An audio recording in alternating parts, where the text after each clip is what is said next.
ఇప్పుడు మనం భాషా భాగాలు 5 ఆ 5 నిర్వచనాలను చూసేద్దాం. అందులో మొదటిది నామవాచకం. వ్యక్తుల, వస్తువుల, ప్రాంతాల పేర్లను తెలిపే పదాలను నామవాచకం అంటారు. ఉదాహరణలు: నిరాలి, సహస్ర, హర్షవర్ధన్, కుర్చీ, బల్ల, జామ, అరటి, కరీంనగర్, నల్గొండ మొదలగునవి. ఇప్పుడు మనం రెండవది సర్వనామం గురించి తెలుసుకుందాం.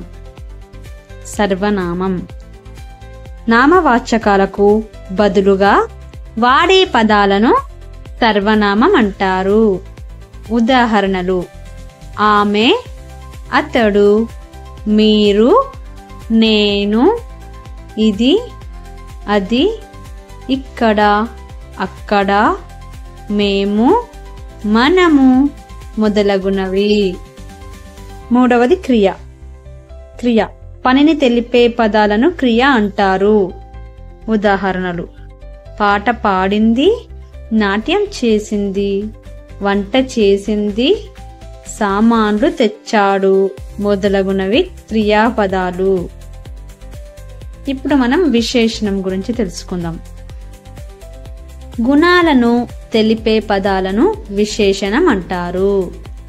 ఉదాహరణకు: రాజు మంచి అబ్బాయి. ఇందులో విశేషణం ఏంటి? మంచి. చింతకాయ పుల్లగా ఉంటుంది.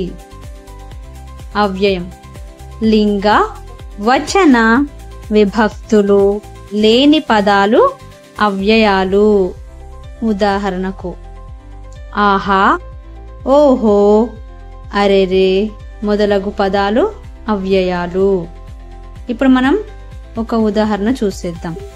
ఆహా, నాగార్జున సాగర్ ఎంత అందంగా ఉన్నదో కదా.